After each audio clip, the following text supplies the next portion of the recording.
Vamos a iniciar nuestra clase el día de hoy.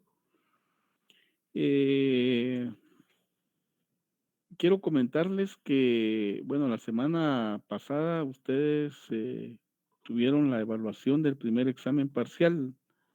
La verdad es de que aún no he podido dar por inicio a eh, para evaluarlos, ¿verdad? Es decir, poder calificar cada uno de sus trabajos. Yo esperaría que en el transcurso de esta semana y de la próxima pueda ya realizar este proceso de calificación para que ustedes puedan tener sus notas respectivas en el aula virtual, ¿verdad? Espero que hayan respondido según lo que se les estaba requiriendo y conforme las indicaciones que se les entregaron también en su respectivo momento.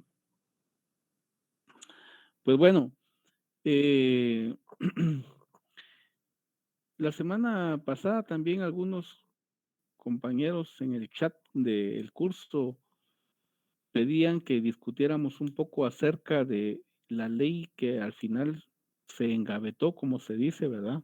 La 50, la 2252, así es el número, ¿verdad? De la propuesta de ley que el Congreso de la República había emitido para que el presidente de la República la sancionara.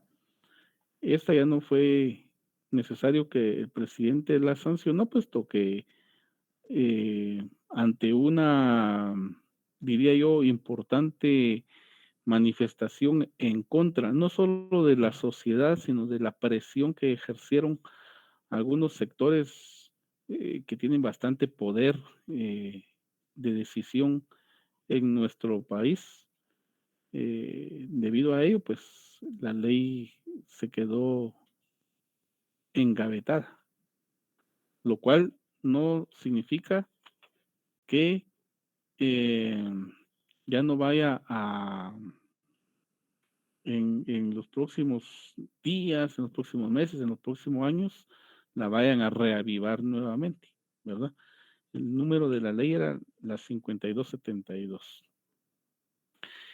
Pero lo que surgía ahí como parte de la discusión, del análisis que los muchachos requerían ustedes, pues es un poco al respecto de, bueno, y por qué surgen este tipo de leyes, ¿verdad? Alguien preguntaba ahí, ¿por qué leyes como estas?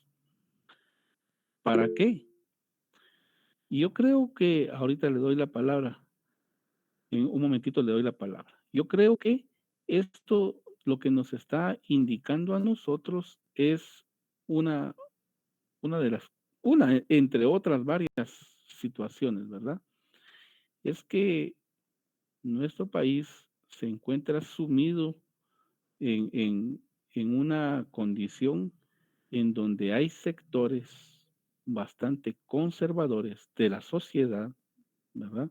Y cuando hablo de la sociedad, recuerden ustedes que en sociología de la sociedad hablamos del conjunto, no estamos hablando de los individuos, estamos hablando de un conjunto de la sociedad que nos gobierna y que, recuerden ustedes que el Estado dice que se organiza para buscar el bienestar general de la población. Pero aquí esa situación no necesariamente llevaba esa intencionalidad, ¿verdad? Aquí habían cosas de trasfondo. Entonces, lo que ustedes ven en las noticias, lo que ustedes ven en los medios de comunicación y especialmente en aquellos medios de desinformación, lo que nos trasladan es opiniones de un sector que efectivamente es muy, muy conservador, ¿verdad? Y que pretenden que a través de leyes como estas, la sociedad esté sometida. Entonces, aquí vean ustedes una cuestión, y ahora con eso termino y le doy la palabra ahí a quien está pidiéndola. Es que nosotros como sociedad debemos de estar sumamente cuidadosos de lo que hacen los gobernantes, ¿verdad? Estar muy atentos, porque hay leyes que aparentemente tienen una buena intencionalidad, aparentemente, pero en el trasfondo, en la parte que subyace, que a veces no la podemos observar fácilmente, nos damos cuenta de que la intencionalidad es o de mantener un status quo, es decir, un estado inamovible, una situación en donde las cuestiones y las cosas que nos afectan a nosotros como sociedad se mantengan eh, según algunos sectores lo pretendan y lo deseen.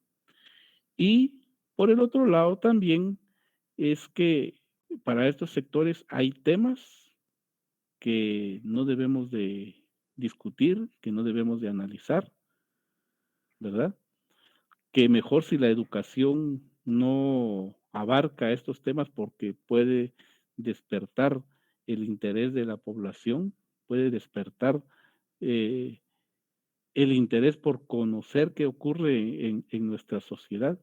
Y precisamente por eso, en este caso, pues qué bueno que una buena parte de la sociedad se manifestó en contra, pero hay una cantidad de leyes que en muchas ocasiones ni sabemos en qué momento se discutieron, porque se discuten en medio de la oscuridad, de la opacidad, de contubernio, ¿verdad? Y lo que pretenden es pasar leyes, y así han ocurrido y transcurrido muchísimas leyes, que no es que favorezcan a la mayoría de la sociedad, sino que por el contrario, nos ponen en una serie de desventaja ante aquellos sectores poderosos, ¿verdad? Lo que sí es importante es que vayamos conociendo quiénes son esos grupos poderosos, porque esos grupos tienen nombre, tienen apellido, ¿verdad? Y a veces nosotros, por alguna razón, los desconocemos. Pero como la idea es que discutamos un poquito acá, ¿verdad? Esta tarde, no nos vamos a dedicar únicamente a esto, pero sí a revisar un poquito lo que ocurrió, ¿verdad? Josbel pide la palabra, a ver qué nos quiere decir Josbel. Y luego Hola quien quiera ingeniero, buenas noches. hablar Buenas puede tardes, levantar la noche. manito, ¿verdad? Sí, adelante. Fíjese que yo estaba analizando bueno, 2 días, más o menos un día, sobre los subsidios que se dan aquí en Guate, que cada vez que el Congreso pues aprueba un subsidio nuevo, Ujú, un ejemplo ahorita como el que aprobó hace poco, que fue lo de la gasolina, que fueron de 5 quetzales y 2.50 creo yo en diésel y regular. Cada vez que el Congreso hace un subsidio así para ayuda, entre comillas, ujú. se endeuda más el país, pero me surgía la duda hasta dentro de cuántos años y cómo va a ser la solución para pagar tanta deuda que se tiene en el país. Si generaciones, pues nuestras, o sea, la segunda, tercera, cuarta y quién sabe cuántas, van a seguir pagando todas esas deudas. Claro.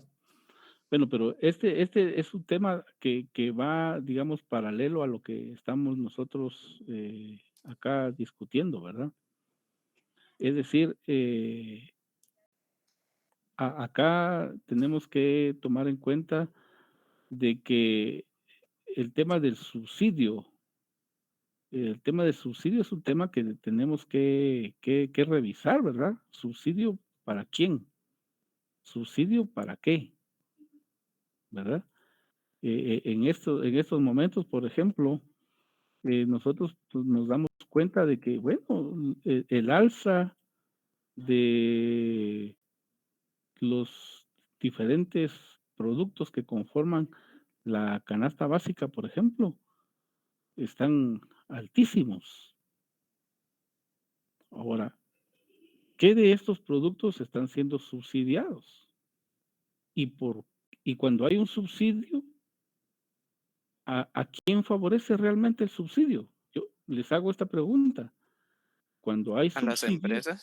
porque la 5272 no era precisamente el tema de los subsidios, ¿verdad? El tema de la 5272 era esa ley de que penalizaba el aborto en mujeres y también el tema de la educación sexual, el tema, abordaba el tema de la sexualidad de las personas incluso, ¿verdad?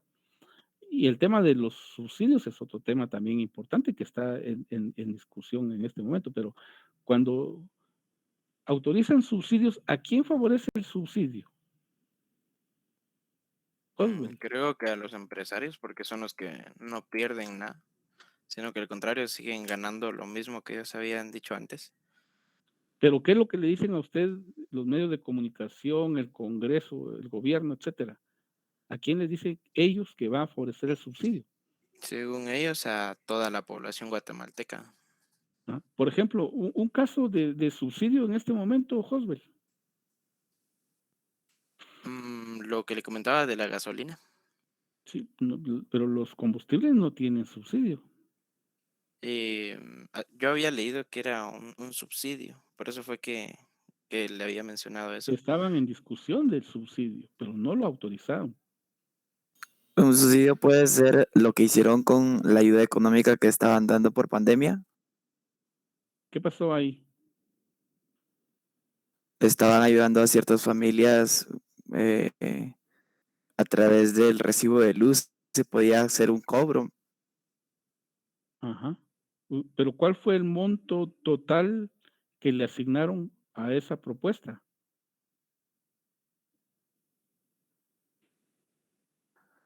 El monto total por familia, No, no, creo, en general, o en lo que le general, asignaron, el fondo que le asignaron a esa iniciativa, porque al final fue una ley. el presupuesto que declaró en total el gobierno, por decirse así. Sí, sí. Eso sí lo desconozco. Por ahí tenemos que irnos informando, ¿verdad? Fueron más de 20,000 millones de quetzales. ¿Cuánto fue lo que efectivamente se distribuyó? ¿No? ¿A quiénes llegó ese apoyo, esos 1,000 quetzales? ¿Será que en realidad llegó a aquellas personas que eran las más necesitadas, las que presentaban mayores carencias? ¿Ah? No, no llegó. Tenemos que buscar las respuestas, ¿verdad? Todas estas preguntas deben de tener respuestas. Pues Hay- las personas más necesitadas no pudo haber llegado, porque si lo estaban repartiendo a través de un recibo de luz, iba a llegar a las personas que pues ocupaban o utilizaban o tenían en su servicio pues la luz, pero las personas que carecen de este servicio pues no iban a poder ser ayudadas a través de este sistema que ampliaron. Miren, yo me enteré de medios de comunicación serios que no solo en Guatemala, en la ciudad, en el municipio de Guatemala, sino en mayoría de municipios, la gente que posee 3 carros, 4 casas, que vive en condiciones acomodadas, estaban cobrando esos 1,000 quetzales, cuando no tenían ninguna necesidad de hacerlo, es decir, no hubo una verdadera selección, por ejemplo, de a quién entregarle este fondo económico.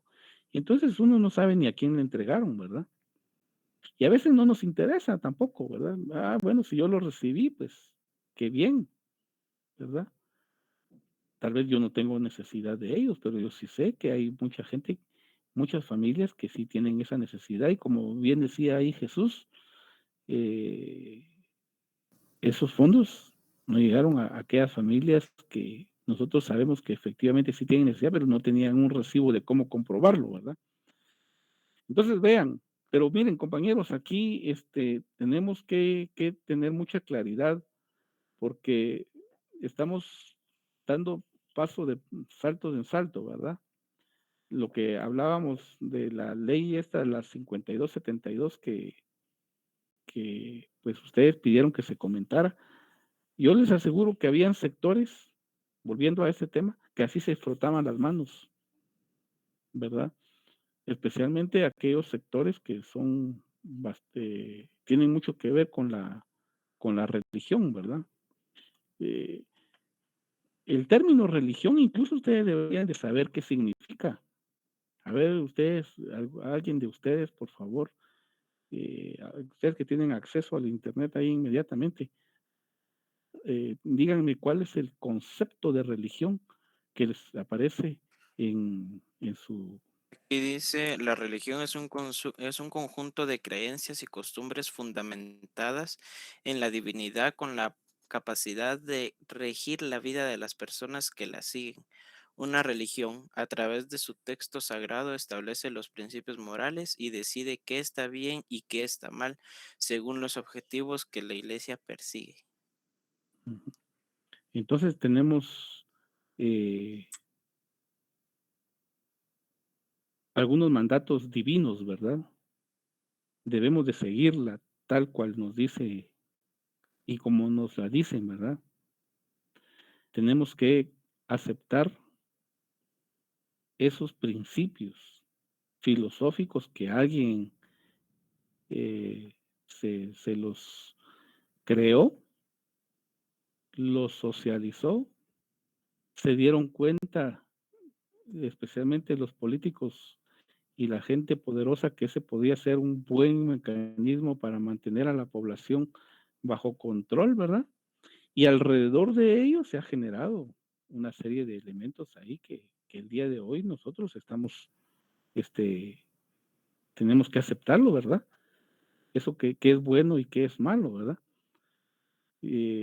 Todavía hay sectores que en estos momentos están exigiendo que esa ley que les digo, esa de la 5272, se reavive, ¿verdad? Y hay que estar pendientes, en cualquier momento va a ocurrir nuevamente su discusión. Y lo que tenemos que estar nosotros pendientes es de saber qué sectores son los que la avalan, la aceptan, la promueven, ¿verdad?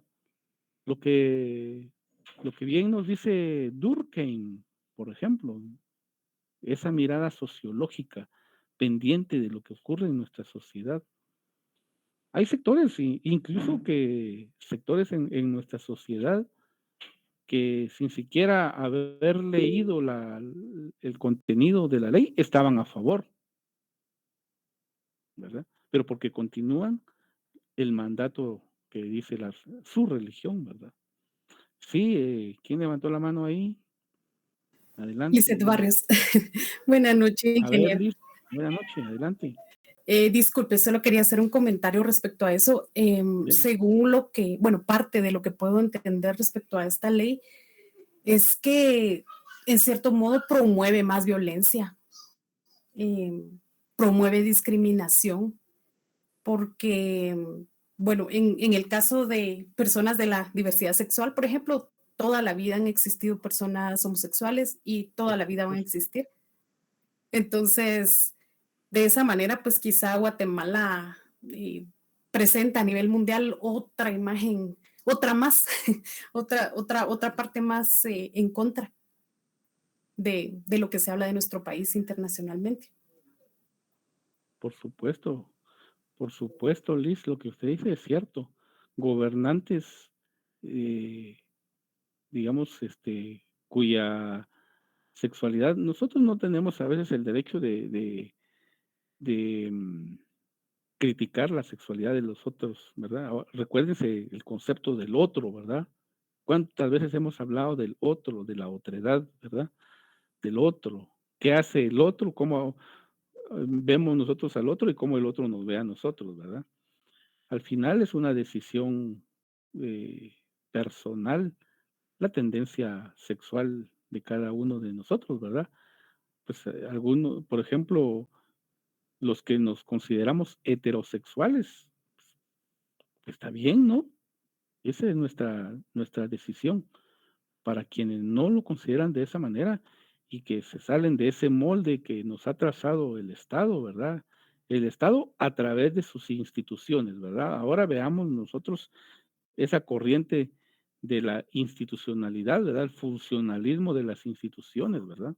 ¿Para qué funcionan las instituciones?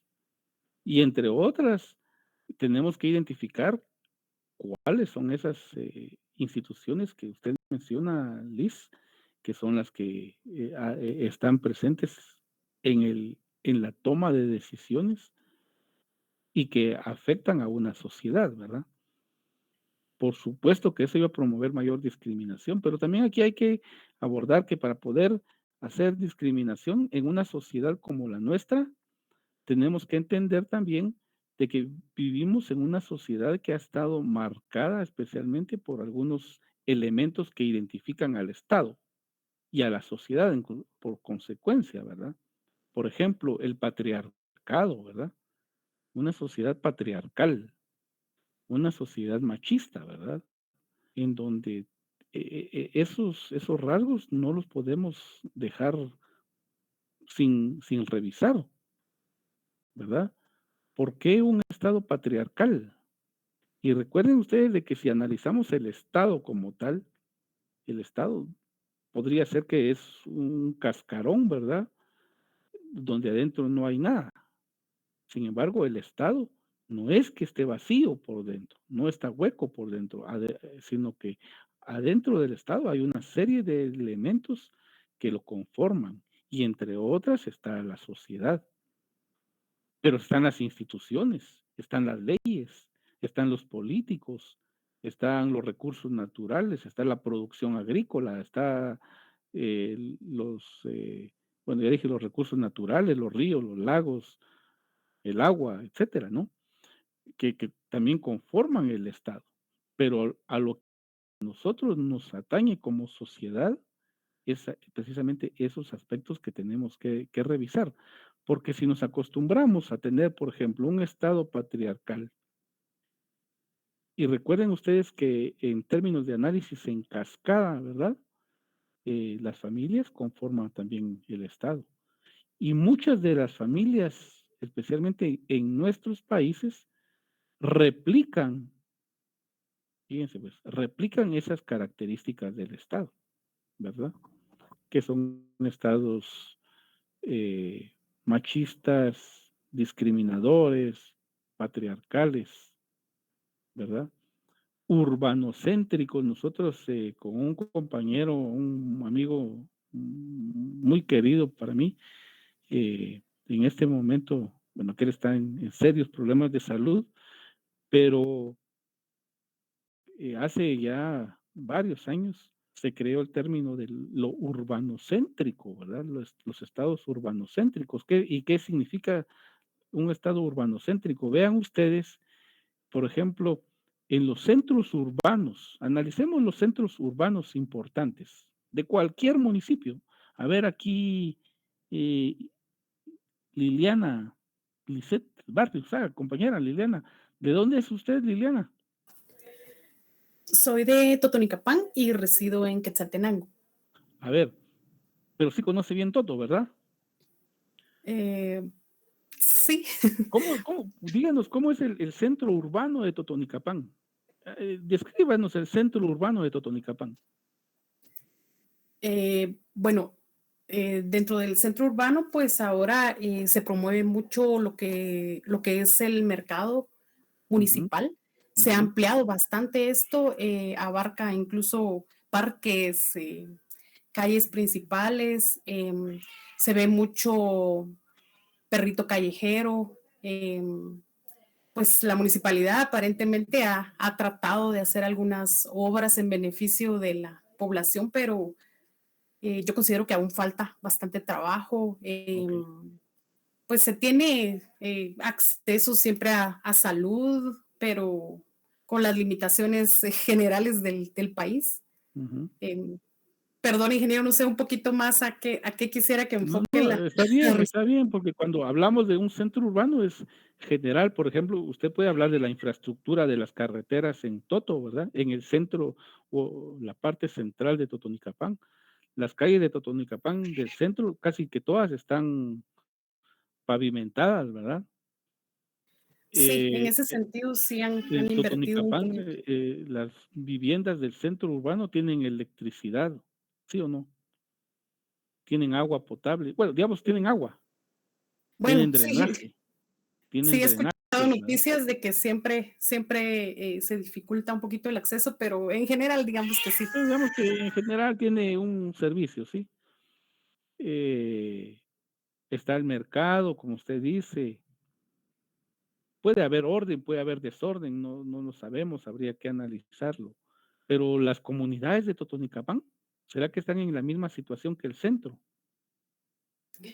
No, yo considero que tal vez a lo que le han apostado un poquito las autoridades es a caminos. Eso sí, pues más o menos Claro, se ve, pero en general las comunidades tienen su propia organización.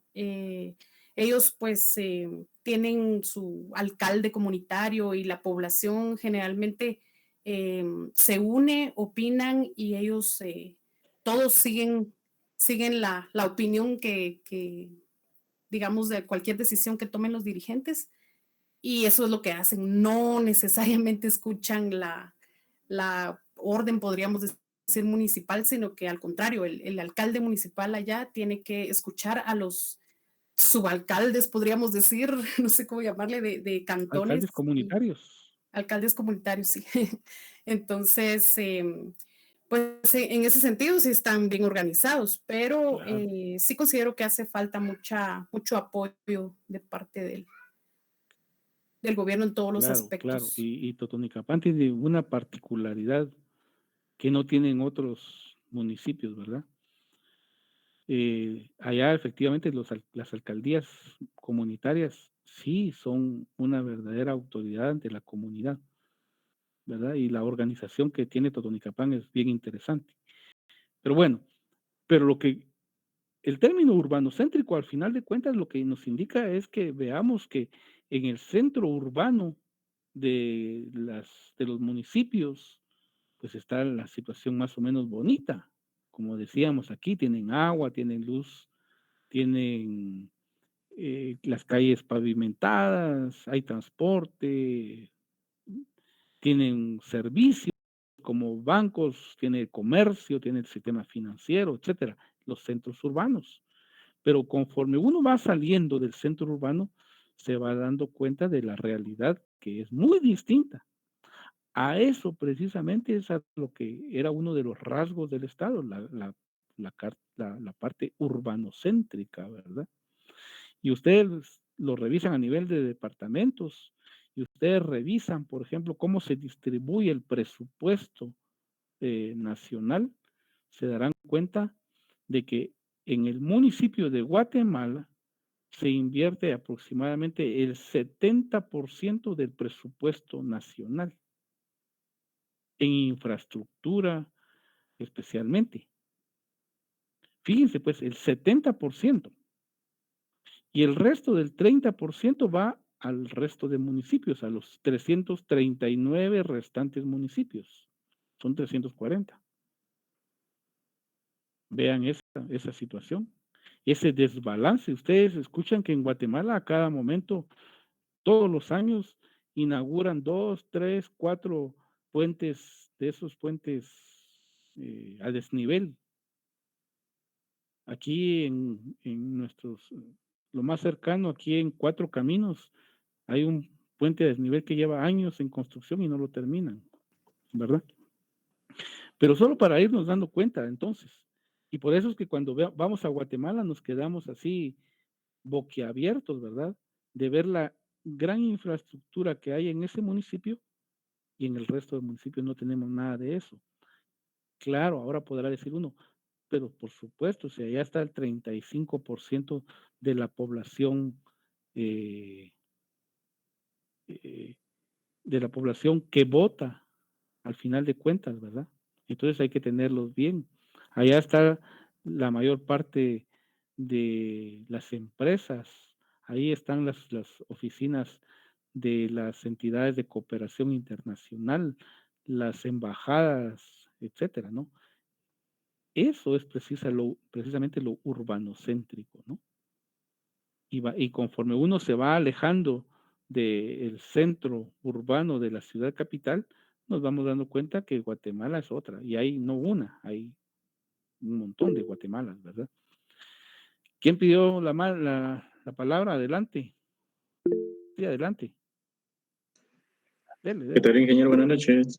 Buenas, adelante. Este, prácticamente abarcando un poquito el tema sobre lo que usted estaba comentando del puente de Cuatro Caminos. Prácticamente ese puente ya lleva más o menos como 2 años de haber empezado. Supuestamente, según me habían comentado, de que ese puente tenía que haber finalizado en julio o en junio del año pasado. Ujú. ¿Por qué motivos es de que se ha trazado esa infraestructura? Por medio de la corrupción que ha habido. Prácticamente al momento de que ellos empezaron, supuestamente decían de que habían robado dinero por medio de ese proyecto. Y es por eso de que ellos habían como que paralizado, por así decirlo, el trabajo.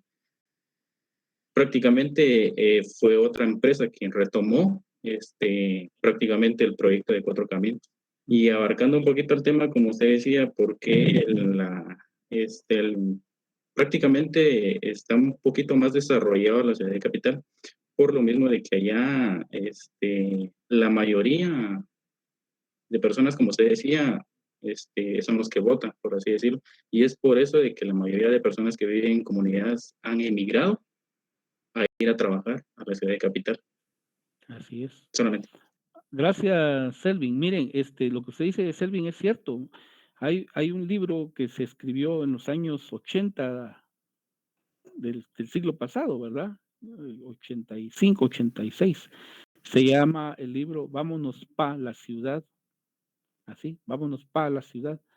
Era un momento casi en el que estaba finalizando el conflicto armado en Guatemala, ¿verdad? Estaba en transición, pero el conflicto armado generó muchísima movilidad de la población. La guerra, mucha gente decidió migrar hacia la ciudad capital. Por eso se llama el libro Vámonos para la capital.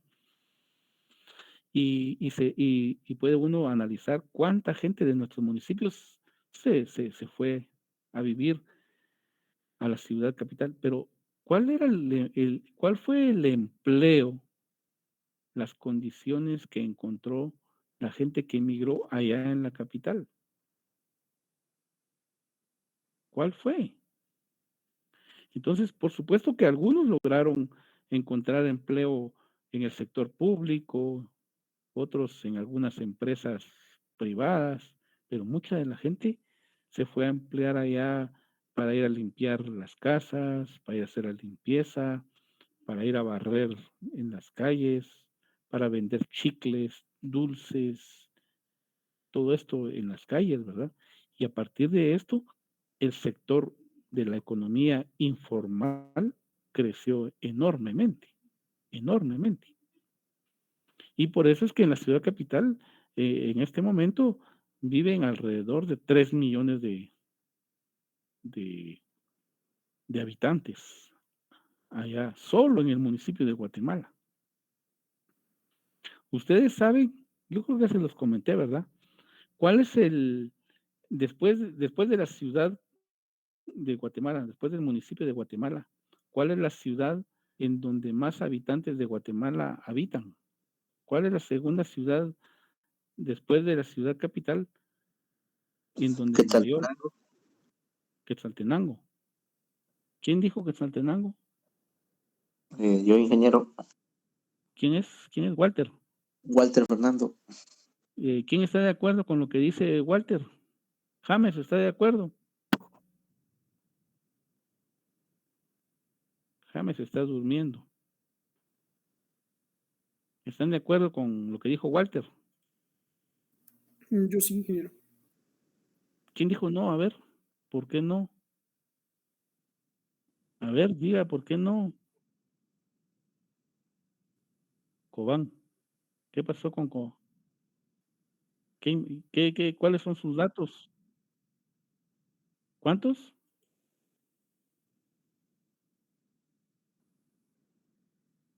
Ujú. Bueno, ese dato sí es cierto, pero saben, tampoco es cierto eso.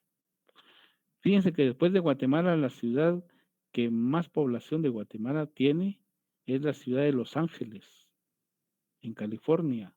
en Estados Unidos. Ahí habitan más de 2 millones de población guatemalteca. Fíjense, pues. ¿Se dan cuenta? Eso tenemos Sí. que saberlo. Tenemos que, sí, a ver quién, a ver, Ingeniero, Sergio. fíjese que yo hoy he visto en un video, supuestamente decían de que en la ciudad de Los Ángeles, decía de que más o menos como un 70% de migrantes prácticamente caen a la ciudad de Los Ángeles. Ujú, Supuestamente decían de que la mayoría prácticamente está hablando ya el español en ese estado de Estados Unidos, en este mar. ujú. O sea, Sí, prácticamente como que ellos consideran de que el segundo idioma un poquito más hábil es el español prácticamente, porque como la mayoría de inmigrantes es el que cae a Los Ángeles. ujú. Sí, sí, sí. Pero entonces, fíjense pues que la pregunta era, después de Guatemala, municipio o ciudad, le dicen algunos, ¿verdad? Como que si Cobán no fuera una ciudad, como que Quetzaltenango no fuera una ciudad, como si Mazatenango no fuera una ciudad. Muchos dicen, me voy para la ciudad, dicen. Pero bueno, no sé, ¿y qué ciudad? Quetzaltenango, Cobán, Chiquimula, Mazate, ¿cuál? Pero bueno, esa es cuestión filosófica nada más, ¿verdad? Eh, igual que la gente de Guatemala dicen, miren, yo tengo que ir al interior, ¿ah? Y lo dicen mal dicho, voy a salir para el interior, dicen allá, cuando le toca a alguien de Guatemala, por ejemplo, tiene que venir a Quetzaltenango, dice, es que tengo que salir para el interior. Entonces alguien que está aquí en Quetzaltenango dice, o sea que Guatemala es el exterior, ¿verdad? Allá están en el exterior y nosotros estamos en el interior. Sí, no, eso es lo que conlleva la teoría del conflicto, ¿verdad? Que es lo que yo manejo, ¿no? Solo para ponernos a dar cuenta y allá las discusiones eternas con los compañeros allá en Guate, ya vas vos. Entonces, compañeros, aquí es el exterior, ¿verdad? Si ustedes salen y cuando uno va al interior, el interior es para adentro y el exterior es hacia afuera, pero ustedes dicen todo lo contrario, ¿verdad? Entonces, permítanme un momentito, sí, por favor. Aló, ¿en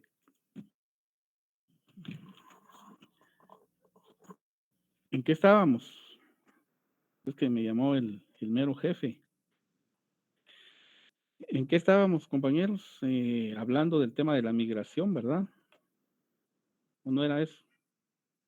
Ah, no, no, no.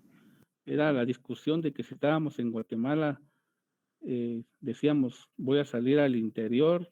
Entonces, desde acá nosotros decimos, entonces la gente de allá está en el exterior, ¿verdad? Y como está en el exterior, no conoce qué ocurre en el interior verdaderamente, ¿verdad?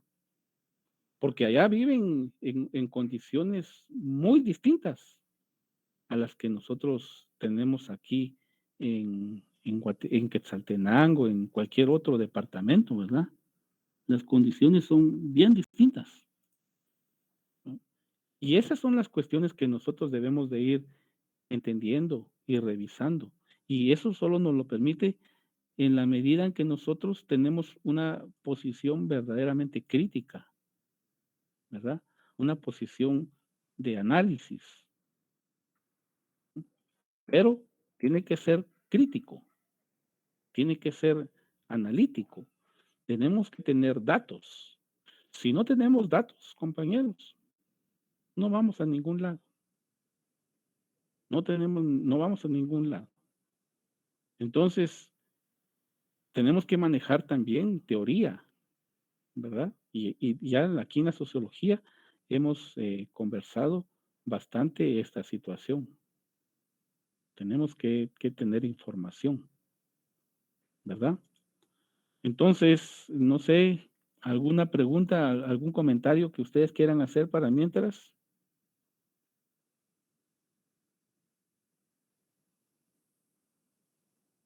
¿Dudas o preguntas?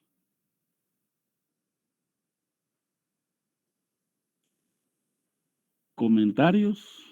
como estábamos hablando de la ley o la reformación de la ley 5272, ¿verdad? Ujú.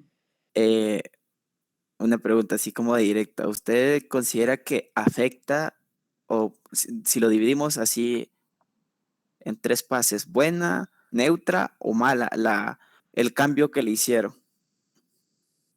¿A cuál? ¿A cuál? A la ley. Ajá, sí, a la ley. Es que la ley tendríamos que conocerla en su totalidad. Tendríamos que revisarla. La ley tenemos que, eh, miren, es una ley que no es la primera vez que aparece, ¿verdad? Ya lleva varios años en que la han querido eh, poner en vigencia, varios años. Y cada vez le agregan cosas nuevas y le quitan algunas otras, ¿verdad? En esta última propuesta que habían algunas cosas interesantes ahí, por ejemplo. Pues el tema de la sexualidad, de la familia, ¿verdad? ¿Cuál es el concepto de familia que ustedes tienen? Por lo menos el mío no es que la familia está compuesta por papá, mamá e hijos, ¿verdad? Para mí, yo conozco familias que están integradas únicamente por mamá e hijos, por ejemplo. Conozco de familias que están integradas por papá e hijos, por ejemplo, ¿verdad? Abuelos y nietos, por ejemplo. Claro que también conozco de muchas familias que están compuestas por papá, mamá e hijos, ¿verdad? Muchas, pero no todas. La migración, por ejemplo, ha motivado a que muchas familias se desintegren y los abuelos son los que terminan haciéndose responsables de los nietos, de los hijos de las otras personas que o por alguna razón se fueron, se divorciaron, se separaron, padre o madre que murió, por ejemplo, ¿verdad? Entonces, ese solo es un concepto, ¿verdad? Tenemos que analizarlo, cuál es el concepto de familia que nosotros queremos implementar,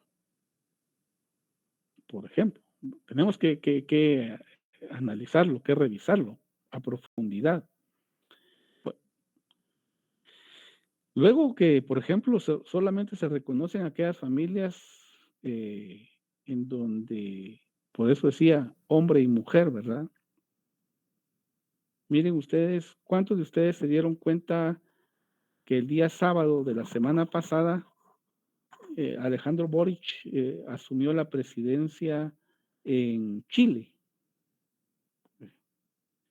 Y entre otras cosas en su discurso, él decía que es imperativo que una sociedad como la chilena reconozca a la diversidad sexual y la reconozca con todas sus manifestaciones, que un Estado no puede retroceder, por ejemplo, en ese principio.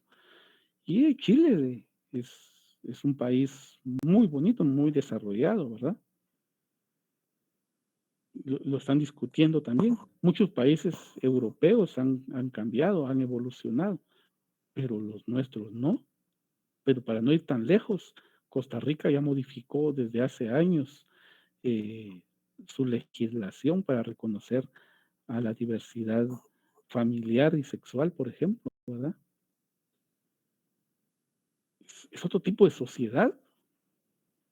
Solo nuestro país se va quedando todavía en ese oscuro túnel de en donde las posiciones tan radicales no permiten que evolucionemos, ¿verdad? Había un tema interesante que, por ejemplo, en las escuelas no se debe de dar educación sexual, por ejemplo.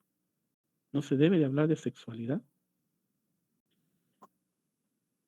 El tema del aborto, por ejemplo, ni siquiera reconocían el aborto clínico.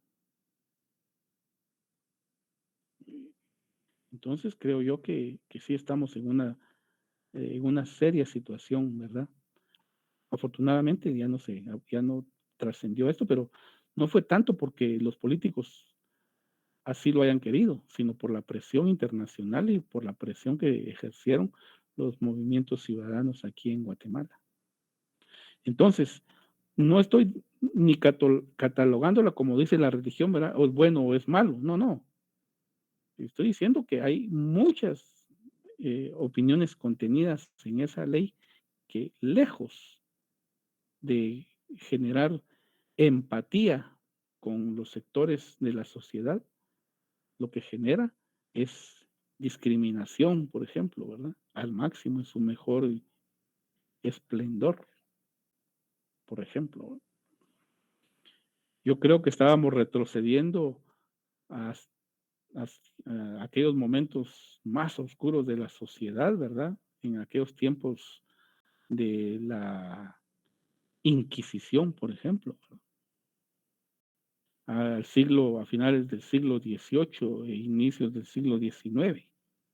Hasta por allá nos estaba trasladando una ley como esa, ¿verdad?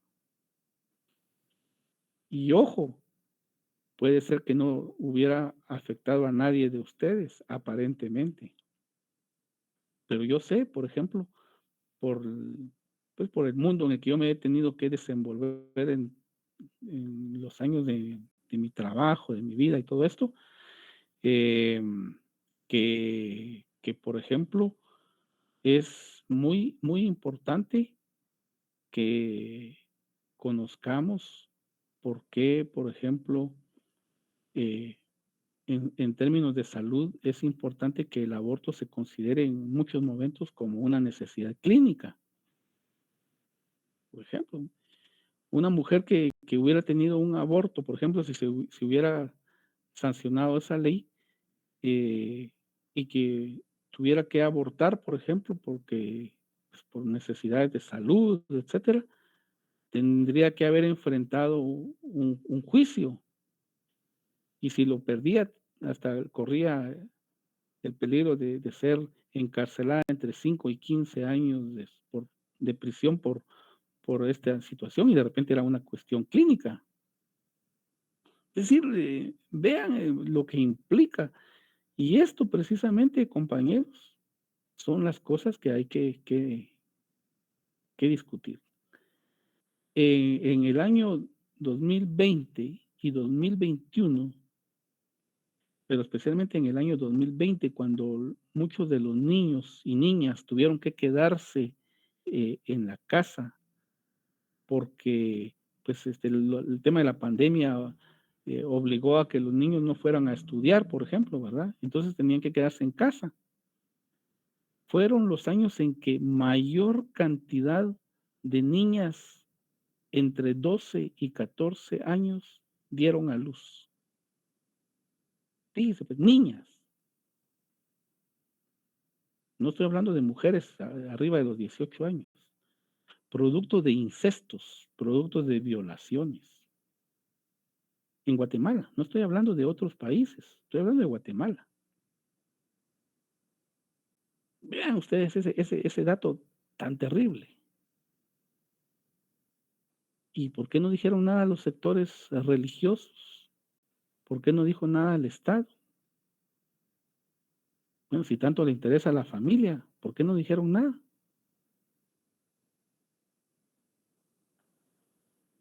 Es que esas cosas son las que lloran sangre en un país como el nuestro, ¿verdad? ¿Por qué se produjo esto? Hay muchas razones. Y uno puede decir, pero es que eso solo ocurre allá en el área rural, con la gente más pobre. No es cierto. No es cierto. Esto ocurre en los centros urbanos, ocurre entre la gente pobre, por supuesto, pero también ocurre en la gente de mediana y alta posición económica, social. ¿Ah? Entonces, compañeros, eso es lo que nos obliga a nosotros, la ciencia, a estar pendientes de lo que está ocurriendo en nuestro país y a tener, vuelvo a lo que dice Durkheim, una mirada sociológica, ¿verdad?, de ese tipo de situaciones. Entonces, vean las implicaciones que tiene una situación como esta. ¿Está bien por ahí? ¿Lo vamos dejando o hay alguna otra cuestioncita por ahí, compañeros?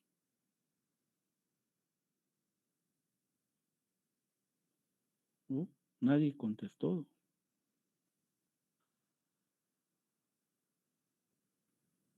Todo claro, ingeniero. Gracias. Ok. Bueno. Eh,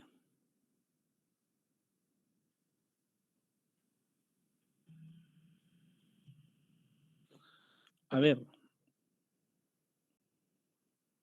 Vamos a retomar esta parte. A ver, compañeros, para ustedes, ¿qué es una herramienta? ¿Quién me dice ahí, por favor, rapidito, qué es una herramienta? Tal vez algo que nos ayuda para realizar alguna acción o que nos ayuda a lograr algún objetivo. Por ejemplo. Por ejemplo, si yo quiero partir una fruta en dos, utilizo un cuchillo, por ejemplo, que es una herramienta. Ajá. Me sirve para poder realizar esa acción. Usted que es estudiante, ¿cuál es su herramienta de trabajo, de estudio? La computadora, el Por ejemplo, teléfono. teléfono. Exacto. Ok, perfecto. Para un campesino, una herramienta puede ser un asadón, ¿verdad? Un machete, un tractor de pronto, ¿verdad? Depende. Bueno, pero la sociología también tiene sus herramientas, ¿verdad? Que no son precisamente como dice acá, ¿verdad? Si yo estudio, por ejemplo, microbiología, por ejemplo, voy a tener que analizar mi trabajo en microscopios, ¿verdad? Si yo estoy trabajando en el área de suelos, por ejemplo, tengo que utilizar básculas, por ejemplo, balanzas analíticas, estetoscopio, por ejemplo, no sé, ¿verdad? Tengo que utilizar algunas herramientas que me permitan definir qué es lo que yo quiero hacer y hacer más fácil mi análisis, ¿verdad? Mi trabajo. Ahora bien, hay personas que como tienen ciertas herramientas, ¿verdad? Creen que porque tienen más herramientas saben más que otra persona o que otro grupo de personas. Por ejemplo, hay quienes yo he visto que porque como tienen un teléfono de la última generación, creen que ya saben y conocen todo. Y eso no es cierto, ¿verdad? A veces no saben ni manejarlo, la capacidad que tienen estas cuestiones, ¿verdad? Entonces, por ahí creo que tiene que ir el análisis de las herramientas, ¿verdad? Pero vean ustedes, fíjense que, y esto es importante que lo tomen en cuenta, compañeros, porque nosotros, los técnicos, tenemos que utilizar muchas herramientas para poder hacer análisis en nuestro trabajo. Los agrónomos tenemos que hacer demasiado trabajo en campo, con personas, con grupos de personas, con autoridades, por ejemplo, con autoridades comunitarias, ¿sí? Con diferentes grupos sociales, con jóvenes, con mujeres, con niños, etcétera. Tenemos que trabajar en muchos casos, ¿verdad? Y entonces hay herramientas con las cuales nosotros necesitamos trabajar. Por ejemplo, la entrevista. Una entrevista yo puedo efectuársela a una persona o a un grupo de personas, ¿verdad? A partir de lo que se puede definir como un diálogo, ¿verdad? ¿Qué es diálogo? Día, dis de dos, ¿verdad? Dos logos tratados, o sea, tratado de dos o más, ¿verdad? Eso es un diálogo. Fíjense, pues, una conversación, una, una discusión, una plática. A eso puede llegar a ser, ¿verdad? El diálogo, la entrevista. Yo puedo llegar a entrevistar, por ejemplo, a mí me interesa conocer algunos aspectos, por ejemplo, de la inversión en Quetzaltenango. Yo puedo llegar a entrevistar, por ejemplo, al señor alcalde, a su consejo municipal, al tesorero municipal, por ejemplo, puedo entrevistarlo. Pero me interesa conocer, por ejemplo, el punto de vista de cuál es la situación del desarrollo en el municipio de Quetzaltenango. Puedo ir a entrevistar a grupos de personas que están involucradas en la problemática, en una situación. Por ejemplo, en este momento, la gente de allá del Valle de Palajunoj, ¿verdad?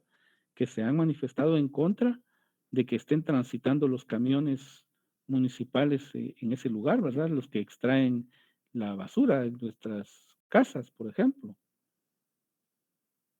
¿Tendrán o no tendrán razón estos grupos? ¿Cuántos de ustedes han llegado a entrevistar o se han interesado por ir a conocer qué ocurre, qué está pasando por la cabeza de estas personas? ¿Será que solo es ese famoso, el Plan de Ordenamiento Territorial, el POT, al cual ellos están pidiendo que se quede sin vigencia? ¿Cuántos de ustedes en Quetzaltenango, los que habitan Quetzaltenango, conocen ese POT? ¿Lo han leído, lo han discutido, lo han analizado? Les cuento que yo sí me lo conozco, pero perfectamente, porque tuve que participar en la elaboración, en la formulación de ese POT. ¿Qué es un plan de ordenamiento territorial? Ustedes son técnicos, van a ser ingenieros agrónomos. Ustedes deben de discutir el tema de la organización del territorio. ¿Por qué? Porque ustedes van a trabajar con recursos naturales. Ustedes van a trabajar con personas. Ustedes van a trabajar aspectos económicos. Permítanme un minutito, por favor, solo que me quedé la computadora sin carga.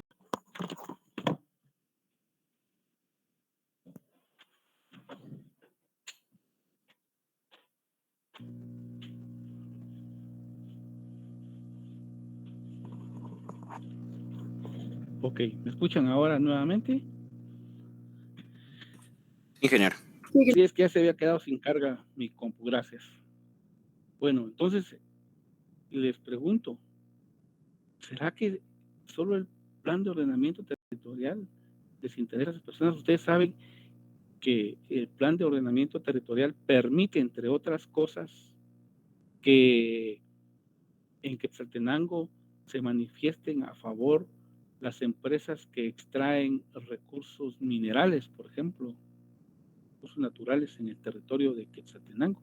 Y en el Valle de Palajunoj se encuentra una de las minas más grandes en la extracción de piedrín, de arena para construcción de viviendas, por ejemplo.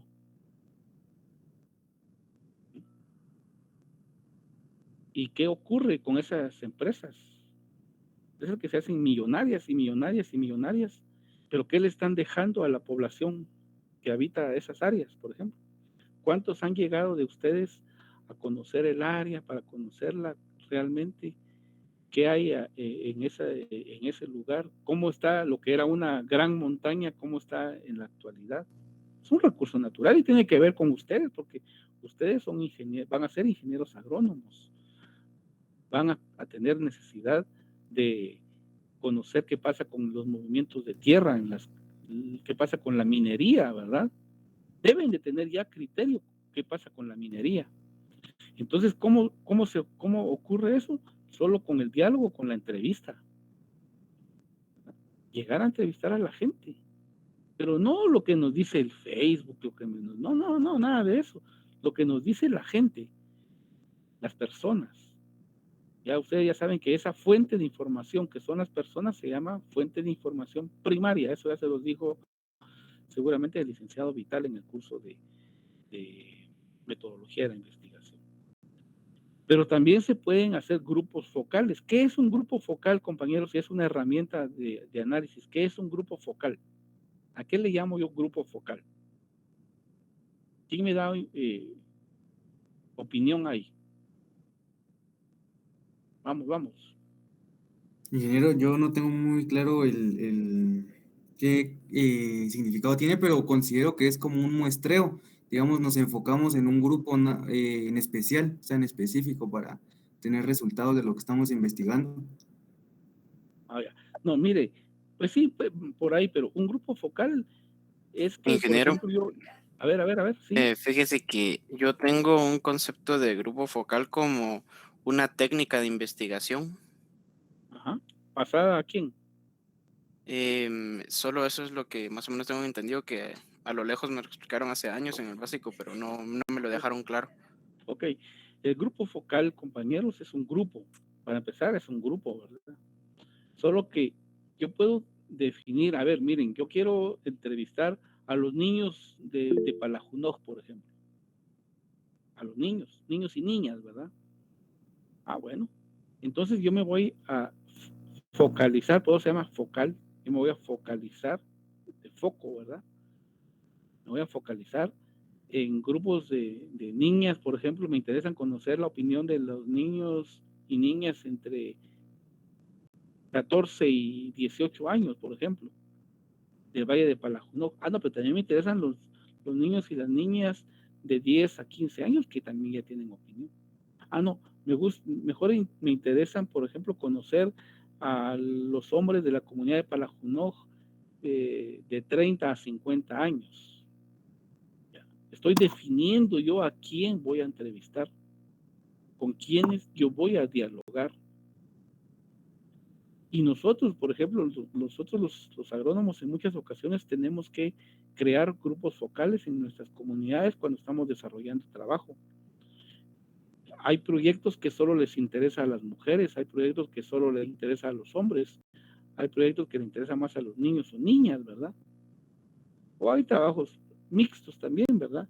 Pero la agricultura también ha ido teniendo un desarrollo bien interesante en muchos de los municipios. El trabajo agrícola, especialmente, no lo desarrollan los hombres, lo desarrollan las mujeres. Muchos de los cepecistas, de sus compañeros que están unos años más adelante que ustedes, están desarrollando técnicas de investigación, especialmente en este momento, para determinar cuál es la situación de la producción agrícola. Y muchos de sus servicios lo están desarrollando con las mujeres, porque cuando están en campo tienen que trabajar y ustedes tienen que presentar resultados. En 5 meses tienen que presentar resultados. Entonces, una técnica de trabajo es un grupo focal. Fíjense, pues, se los estoy diciendo ahora que algo que les va a servir en 5 años, compañeros, para que lo tengan claro, ¿verdad? Pero muchos de estos grupos no tienen el nivel de desarrollo tecnológico que uno cree que yo tengo, ¿verdad? Porque yo tengo un teléfono, porque yo tengo una computadora de última generación, creen muchos que ya tienen el máximo desarrollo tecnológico. No, en las comunidades el desarrollo tecnológico es otro, puede ser que sea muy inicial, ¿verdad? Muy incipiente, ¿verdad? Entonces ahí creo yo, compañeros, que tenemos que ir analizando, revisando esta situación, ¿verdad? Por otro lado, si a mí me interesan, por ejemplo, analizar, por ejemplo, algunas características físico-químicas de los suelos, bueno, pues yo tengo que recurrir a un grupo, ¿verdad? Si yo quiero analizar conceptos de minerales, por ejemplo, lo que está ocurriendo en el municipio de El Estor, allá en Izabal, por ejemplo, con las empresas rusas que están extrayendo minerales en contubernio con las grandes empresas y por supuesto que también el presidente Yamatei, Miguelito y toda esta gente que está ahí, pues tengo que poder identificar a esos grupos, ¿verdad? A la gente que se está oponiendo, por ejemplo, a la explotación minera y conocer la opinión de los que están en contra y conocer la opinión de los que están a favor. Entonces, las preguntas que nosotros nos debemos de presentar, por eso dice, aquí hay una pregunta, miren, ¿por qué hay pobreza? ¿Por qué hay corrupción? ¿Verdad? ¿Por qué? O sea, tenemos que ir buscando respuestas. ¿Y cómo las vamos a encontrar? Platicando con la gente, dialogando con la gente, ¿verdad? Tenemos que ir encontrando diferentes opiniones. No vayan a creer ustedes de que todo mundo tiene que pensar igual, no. Por ejemplo, usted que está en este momento en el otro lado de la computadora podrá estar totalmente de acuerdo con esa ley 5272, usted podrá estar totalmente de acuerdo y yo en total desacuerdo, pero no por eso vamos a ser enemigos, ¿verdad? Al contrario, si algo hemos ido aprendiendo de la política es que podemos tener nuestras diferencias, pero podemos zanjarlas también y caminar para adelante, ¿verdad? Entonces, compañeros, dice que la sociología es mucho de sentido común. ¿Qué es eso de sentido común? Démosle vuelta a esa frase. Dice que es una ciencia que debe aplicar el sentido común. Sin embargo, el sentido común es el menos común de los sentidos. Fíjense, pues, solo le di vuelta a la expresión. El sentido común es el menos común de los sentidos, porque en muchas ocasiones no hacemos uso del sentido común. ¿Por qué? Porque no le metemos buena información a nuestro disco duro. ¿Ya? Entonces, creemos a veces que si no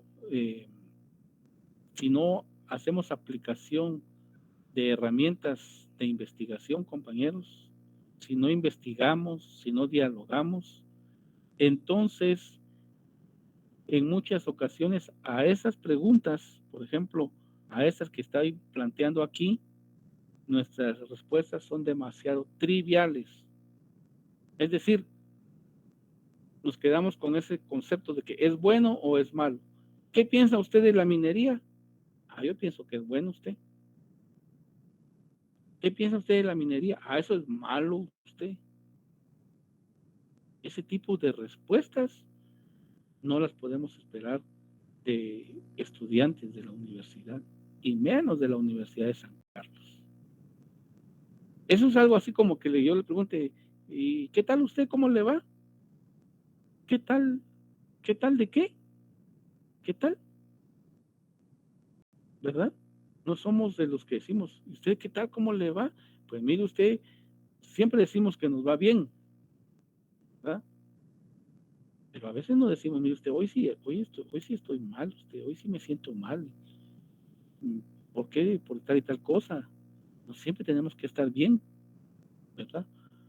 Aunque a veces nos dicen en psicología que siempre debemos de sentirnos bien, aunque esté hecho huevo, siempre tengo que decir estoy bien, hoy sí estoy bien. Y no es cierto, ¿verdad? Y la otra cosa es que tenemos que entender que hay muchas cosas que damos por presupuestos, ¿verdad? Y entonces a eso le montamos un juicio o un prejuicio, ¿verdad?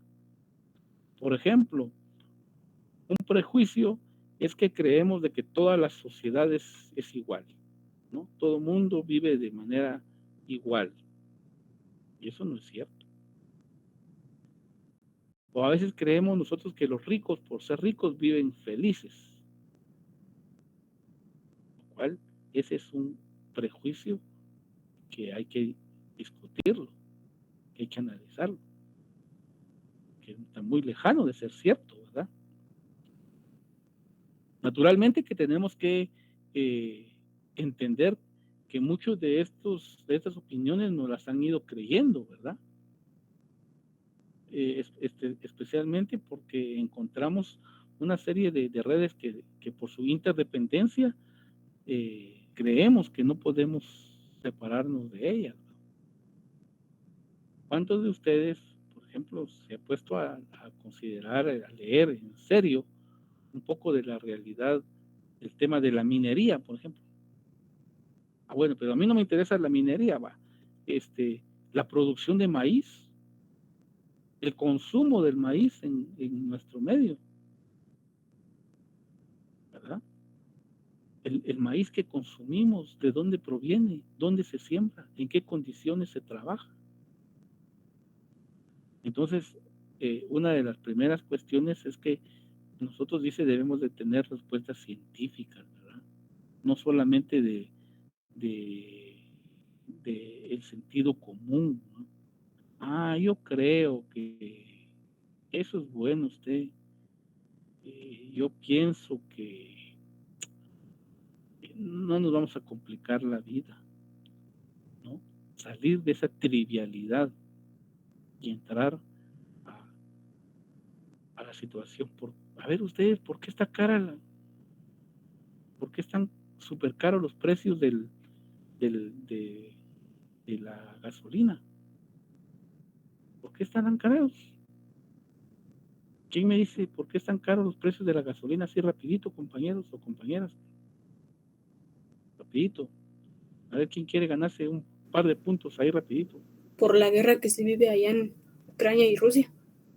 ¿Y eso qué tiene que ver con nosotros? Porque debido a que Rusia y todos esos demás países son países petroleros, entonces con este conflicto han hecho que pues todo haya, digamos, en cierto modo cambiado, porque unos andan mirando por la economía y otros por sus propios intereses, y eso ha hecho que nosotros nos han creado como países tercermundistas, no tenemos esa potestad, digamos, de producir o de generar algo más para que nosotros podamos,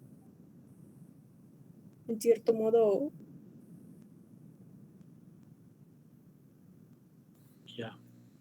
Yo considero que los precios de la gasolina están altos porque así lo han decidido ellos, porque como lo dice la compañera, pues por los problemas que hay en esos países todavía no están afectando aquí en nuestro entorno.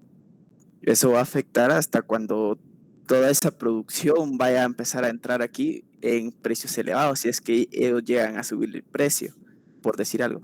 Pero de momento, la decisión de los precios altos por el combustible aquí en Guatemala es tomada por los empresarios.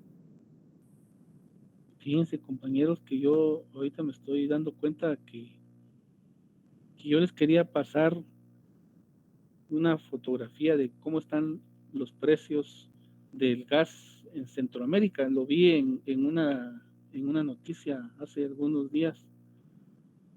Pero en Centroamérica, los precios del gas propano, los más altos los precios más altos en Centroamérica del gas propano y de la gasolina es en Guatemala. En El Salvador, un cilindro de 25 libras de gas, como el mismo de acá, que aquí cuesta ahorita 140 quetzales, allá en El Salvador cuesta 22 quetzales.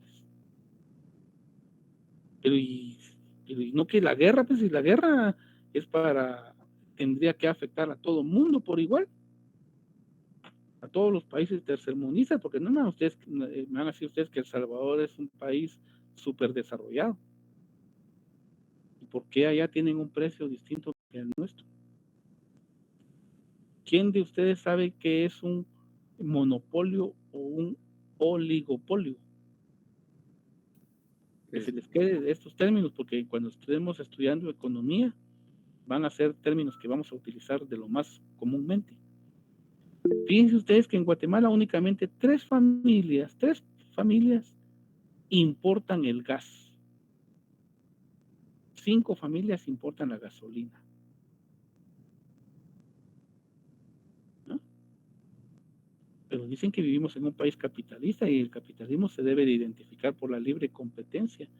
¿Cuál libre competencia? No hay ahí. De estos 3 que importan gas, 2 son hermanos. Por supuesto que cómo no vamos a tener esos precios, no sé, miren, con eso de ese discurso de que la guerra allá en Ucrania y en Rusia, hay empresas que se están haciendo hipermillonarios, como con el COVID, por ejemplo. Empresas que se hicieron hipermillonarias. ¿No? A nosotros nos venden las ideas. Entonces, por ahí tenemos que tener mucho cuidado, ¿verdad? Por otro lado, dice que la sociología también tiene múltiples fuentes de referencia. Es decir, ven, por ejemplo, la experiencia particular. Se pone uno a pensar, a discutir en temas o hechos concretos. ¿Sí? Hay que tener evidencias, hay que tener datos estadísticos, compañeros. Eso, de hecho, esta va a ser una tarea que ustedes van a efectuar para estos días, ¿sí? Hacer un análisis de algunas situaciones socioeconómicas que están ocurriendo en nuestro país, pero tienen que buscar datos, tienen que buscar información. En el Facebook vi esa noticia yo de los precios de el gas que se utiliza para cocinar en Centroamérica, ¿no? Y además que yo soy un consumidor, pues, entonces yo tengo que tener claro de cuánto cuesta un cilindro de gas. Hoy yo le puse combustible a mi carrito, me quedé a la madre, ya no quería ir a hacerlo, pero ni modo, ¿verdad? Hay que hacerlo, ¿verdad? Pero no nos quedemos solo con que el conflicto allá en... No. Aquí, este es un grandes negocios, compañeros, grandes negocios, enormes negocios. La guerra, hoy día, claro que allá se están matando a bombazos, a balazos y todo eso, pero no solo es guerra de balazos y bombazos, es una guerra política, pero más que política, es una guerra geopolítica, geográfica, política, económica, ¿ya? Entonces dice que la sociología también explica a partir del individuo. El sector comercial le echa la culpa a las personas. Por ejemplo, el sector comercial dice que, por ejemplo, el transporte público en Guatemala es malo porque debe de ser malo, pues.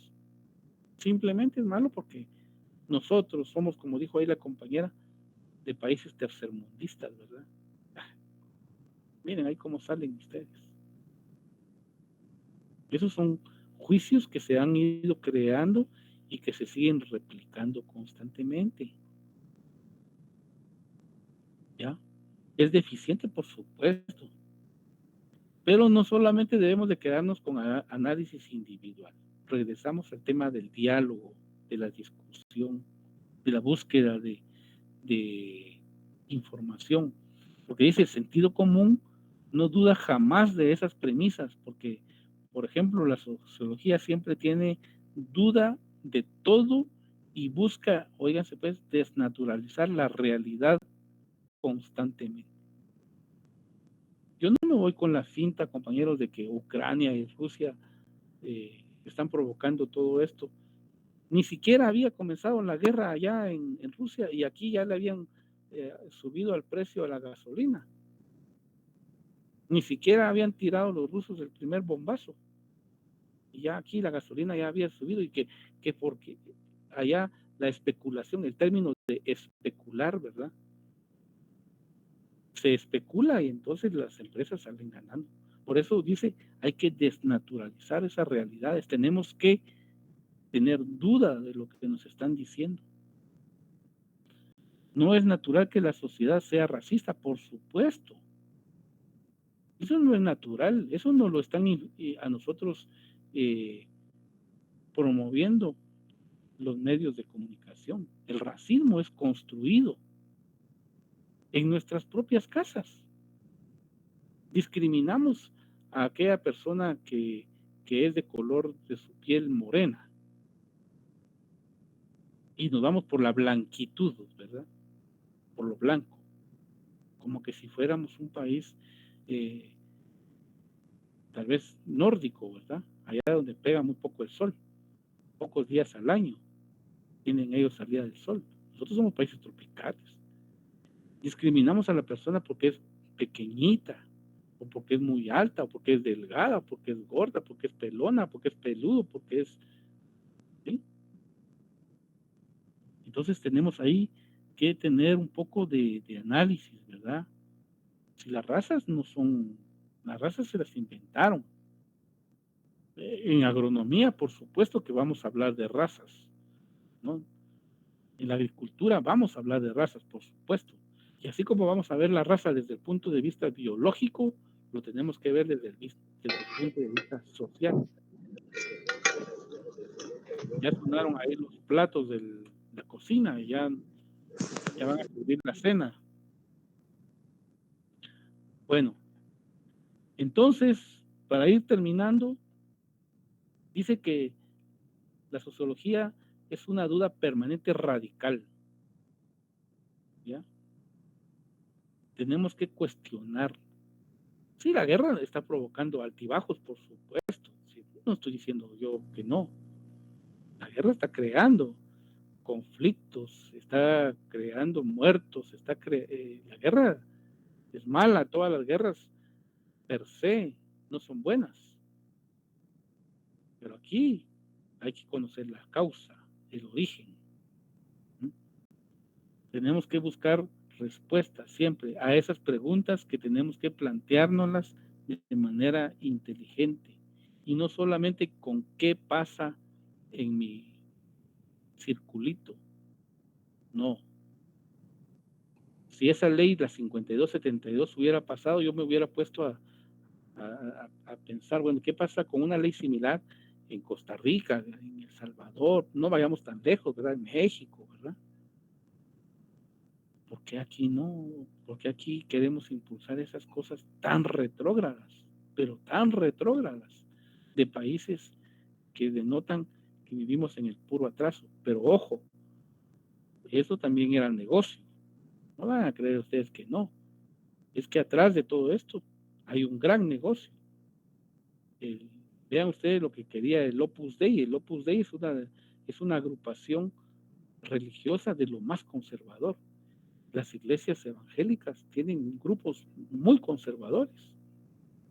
Los mormones, los católicos, etcétera, ¿no? No, hay que tener atención. Bueno, con la próxima vamos a empezar a ver el tema de lo rural, porque recuerden ustedes que nuestro curso se llama Introducción a la Sociología Rural. Entonces, si vamos a analizar lo rural, quiere decir que hay una parte contraria a lo rural. ¿Cuál sería lo diferente a rural? ¿Qué sería el tema distinto a lo rural, compañeros? El tema urbano, ingeniero. ¿Y cuál sería la diferencia entre uno y otro? ¿Por qué me interesa la sociología rural y no la sociología urbana? ¿Y qué es rural? Y fíjense ustedes que la ley en Guatemala, las leyes, nos hablan, por ejemplo, hay un consejo de desarrollo, ¿verdad? Los consejos de desarrollo, dice consejos de desarrollo urbano y rural. Pero no se promovió, no se aceptó, por ejemplo, la ley de desarrollo rural. Fíjense pues, hace como 15 años que se viene promoviendo una ley, más, tal vez unos 20 años, se viene promoviendo una ley que se llama Ley de Desarrollo Rural y no ha pasado, como no ha pasado la ley de aguas en este país. Y leyes que se vienen discutiendo por muchos años, 20 años, y no pasan. ¿Y por qué una ley de estas, como la 5272, inmediatamente la pusieron en discusión? ¿Acaso eso no les genera a ustedes sospecha? ¿No hay algo atrás de esta situación? ¿No les parece sintomático a ustedes que ahí hay algo raro? ¿Verdad? Y entonces tenemos que tener claro, porque mucho del trabajo que el ingeniero agrónomo o la ingeniera agrónoma, ¿verdad?, desarrolla está en el área rural. Porque vean ustedes, ahora se implementan una serie de actividades, por ejemplo, hagamos huertos familiares, hagamos huertos, ¿cómo se llaman estos huertos que se desarrollan arriba de una casa que tiene, por ejemplo,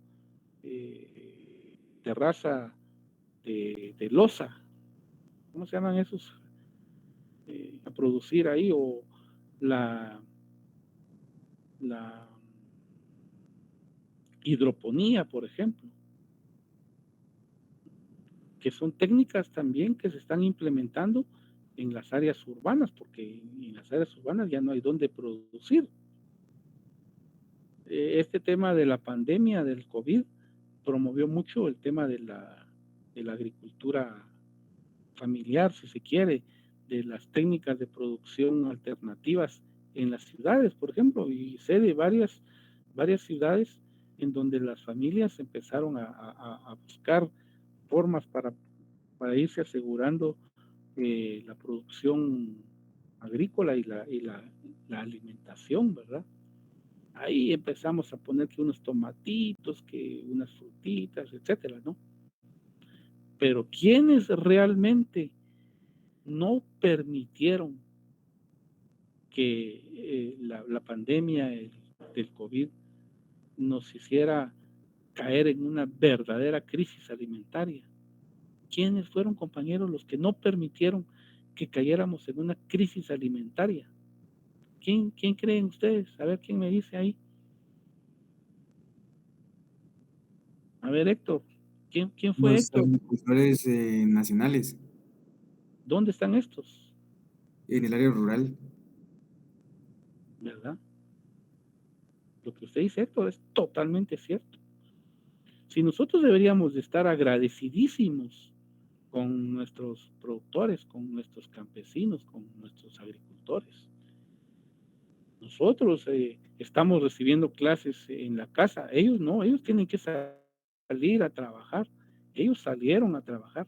Así hubiera COVID o no hubiera COVID, ellos tenían que producir. ¿Para qué? Para que nosotros comiéramos. Miren pues, nada más. ¿O será que el asfalto, que el cemento, todo eso que se consume, también, que es importante, por supuesto, no estoy diciendo que no lo podemos comer? No. Entonces, fíjense pues que nosotros vamos a ir a trabajar con esos grupos de productores. Y todo esto que estamos viendo aquí, compañeros y compañeras, tiene aplicación. Muchísima aplicación. Porque es los grupos con los que nosotros vamos a trabajar. Es con los que nosotros vamos a estar conversando. Es con los actores principales. Recuerden ustedes que en economía, ya se los mencioné anteriormente, en economía hay sectores de la economía. Guatemala tiene una característica muy importante, y es que mucho de la economía en nuestros medios están basadas en la producción agrícola. Y entonces ustedes busquen información. ¿Cuáles son los cultivos que le generan mayor ingreso al país? Y están en la agricultura, no están en que producimos computadoras, que producimos carros, que producimos llantas. No, señor. Se producen alimentos. Esa es una. Y la otra son las remesas que mandan nuestros paisanos que están en otros países, especialmente Estados Unidos. Entonces, compañeros, ese análisis no lo debemos de dejar por lado, porque ya vieron que el primer día que comenzamos la clase, yo le digo, ¿qué hace un ingeniero agrónomo? ¿Se recuerdan de esa pregunta? Bueno, ahora vean ustedes todo lo que hace un ingeniero agrónomo. Y si no estamos debidamente formados, ya después vienen sus cursos bien particulares, ¿verdad? Viene que la estadística, la microbiología, la biología, la fitopatología, vienen los proyectos, viene la química, suelos, etcétera, ¿no? Los sistemas de información geográfico, todo eso. Pero si yo no sé un poquito de sociología, no voy a entender todas las demás ciencias. ¿Sí me entienden? Ya se dan cuenta que vamos a ir a trabajar de todo. Pero la idea es transformar la realidad, conocer la realidad y transformarla. Si no, no sirve de nada. Pues vamos a tener el título, pero vamos a ser ingenieros de esos malitos, ¿verdad? De esos que hay muchos por ahí, pero que poco hacen, ¿verdad? En la búsqueda del desarrollo del país, de la sociedad. ¿Alguna pregunta, compañeros, que ustedes quieran plantear? ¿Alguna duda? ¿Algo que sea necesario que platiquemos? Estamos en la hora. ¿Consultas? Andrea Cristina López, ¿qué piensa? ¿Estamos bien o no? A ver, Andreita. Sí, ingeniero, buenas noches. Hola. Tal vez a mí me surgía una pregunta con respecto, pero a la infraestructura cuando se estaba hablando del paso a desnivel y puente, el nuevo que acaban de inaugurar aquí en la 19 Avenida de la zona 3, para caer a la 29 Avenida. 12 millones de quetzales para construir ese puentecito. Y paso a desnivel le llama, pero mi Y ya se pregunta es, habilitó, ¿verdad? ya, pero ¿por qué? Bueno, sí, toda la población decía que ¿por qué tanto? Pues 12 millones es exageradamente para... No he visto la medida del que tiene, pero mi duda es por qué se da ese tipo de situaciones o sea, es un robo a las claras, a la luz del día, porque es que ya es como legal, porque nadie, o sea, solo es como que, ay, o sea, la gente se sorprende, la población se alarma, pero de ahí no pasa. Entonces, ¿por qué es que no se toman medidas? Cuando usted decía ese primer día de clases, ¿qué puede hacer el ingeniero agrónomo en la política? Pues mire, Andrea, pasa eso porque nosotros lo permitimos. Es que nosotros creemos, nosotros la sociedad, nosotros el pueblo, nos consideramos ya de una clase superior, ya no queremos salir a protestar, ya no queremos salir a manifestarnos en contra de esas situaciones que están ocurriendo allí, que políticamente y económicamente nos están afectando, se están robando a las claras nuestro dinero, pero ya nos acostumbramos, ya casi que ya lo vemos con desdén. Sí, están robando, dejémoslos que roben. ¿Sí? Y por eso entonces estamos permitiendo que este grupo de políticos Ingeniero. sí, ahorita le doy la palabra, este Bueno. grupo de políticos nos moldeen a lo que ellos deseen. Sí, compañero Josbel. Sí, ingeniero, con respecto a lo que usted dice, ¿qué pasaría si una de las formas para resolver esto fuera, por ejemplo, un golpe de Estado? ¿Cómo quedaría Guatemala ante eso durante el golpe y después del golpe? Depende quién lo promueva usted. Yo creo que ya está bastante discutido y analizado el tema de los golpes de Estado, ¿verdad?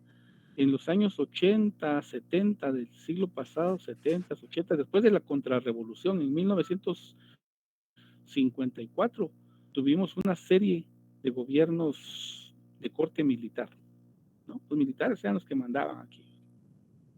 Y ellos decían que ellos no robaban, que ellos eran lo mejor, la salvación en contra del comunismo internacional y nacional.